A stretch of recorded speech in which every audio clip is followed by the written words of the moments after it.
You're listening to Brian Bushlach's Business Briefing on FM News 101. And talking taxes with Michael Lortz, the CPA and lead AP at Geffen Mesher, back in studio here on a Sunday afternoon. Michael, thanks for joining us and providing insight. Michael, a speaker at our CRE kickoff event this past Wednesday at the Bing Lounge. Wanted to bring him in studio this weekend to share that insight with our audience. And capital gains, let's talk about where we're at with that, Michael. Yeah, capital gains are interesting because they didn't get more simple. In fact, it's a little bit more complicated. They increased rates for some people. So let me try to break this down. I know it's kind of tough over the radio, but I'll try to do it. So basically, we had a 15% capital gain rate, and that still exists for some folks. That 15% rate goes up to 20% for a married couple making over $450,000. But if a married couple's making less than $450,000, the 15% rate still applies. However, there's also that Medicare surcharge on net investment income, which is 3.8%. That kicks in at $250,000 of income for a married couple. So the bottom line is you're looking at a 15% rate if a couple makes under $250,000. You're looking at 18.8% if they're making between $250,000 and $450,000. And then if they're making over $450,000 as a married couple, that rate, 20 plus 3.8, 23.8%. A lot more than the 15% we were looking at in 2012. Real quick, what's the percentage increase there? Pop quiz. It's big. It's more than I think a lot of people expected, right? Absolutely it is. Let's talk about specifically commercial real estate now. That was the focus of our event on Wednesday at the Bing Lounge. For our commercial real estate brokers, investors out there, what do they need to be aware of for those folks who couldn't attend our event on Wednesday? Yeah, in addition to the things we've already talked about, I think one item that hasn't received as much press coverage relates to some changes on depreciation expense. And for anybody involved in real estate, you know that depreciation is a significant tax deduction. And it makes a big difference both for landlords as well as potentially for lessees. And so there were a number of changes. And certainly the largest change relates to something we call 50% bonus depreciation. And that's a provision that basically says if you buy new equipment, new furniture, etc., you can write off half of it immediately, even if you're a very, very large company. Now, there's a couple of criteria that have to be met. It's got to be new equipment, can't be used, but pretty easy to meet. Where this comes into play for real estate is they extended some provisions that allow qualified leasehold improvements to be treated as 15-year depreciable assets and, most importantly, qualify for this 50% bonus depreciation. So if you're a lessee who's having to pay for significant tenant improvements, or if you're a landlord having to pay for significant TI allowances, you may be able to write off a significant portion of that immediately in year one. And we talk about the creative space that's being created all across the Portland market. That would be included then. Absolutely. And, I've heard all kinds of stories about the cost of some of that creative space, and it's very interesting. Many times creative space can cost more to put together than the traditional Class A office space.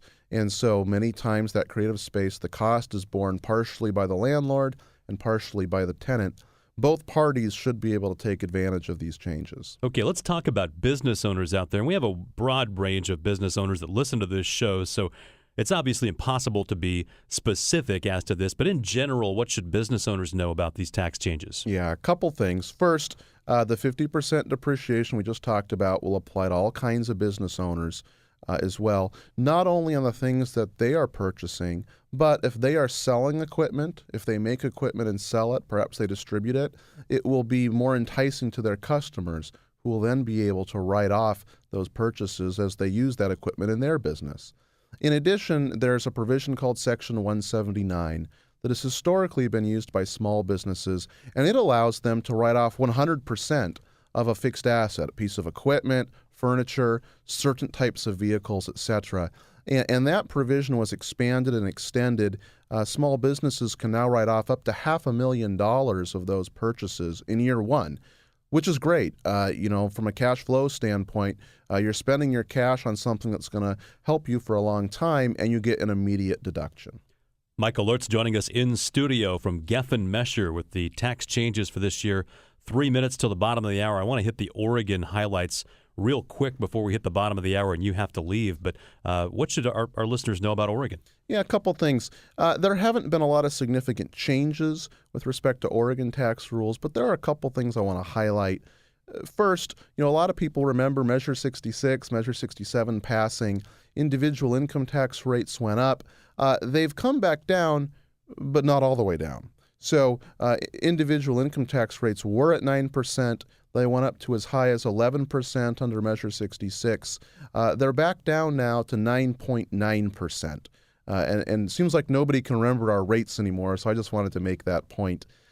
Second, in my client base at least, there's been a lot of utilization of Oregon tax credits, either projects that qualify for tax credits or some of our high net worth clients who want to buy Oregon tax credits and reduce their overall Oregon tax liability. There was a lot of that happening in 2012. There are still opportunities out there to do that in 2013. Some of those opportunities are buying credits from other individuals who have them. Sometimes it's participating in auctions that the Oregon Department of Revenue coordinates and administers, and our clients are able to potentially reduce their state tax liability through participating in those auctions. Let's talk about your firm now. Michael joining us here, Michael Lortz from Geffen Mesher. Your firm's been around a while, one of the top CPA firms in Portland. Tell us about it. Yeah, absolutely. Our firm has been around for a long time. It originated in the 30s under a different name, and it's been here in Portland the whole time. One office located in downtown. We were part of a national firm for 20 years, from 1970 to 1990. And at that time, the firm became a local firm once again. It's been called Geffen Mesher ever since.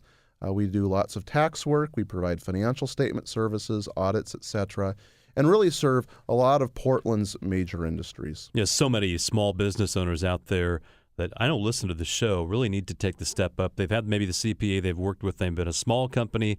You take that step up, you start selling more goods and services. You really need to know what you're doing, don't you?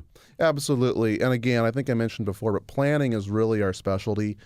Certainly we do a good job with compliance, but helping people plan for the future is what we do. Michael Lortz, CPA and lead AP at Geffen Mesher. Thanks for joining us. We'll talk to you again soon. If you'd like to reach out to Michael, his direct line, 503-445-3368, or you can email mlortz@gmco.com. That's MLORTZ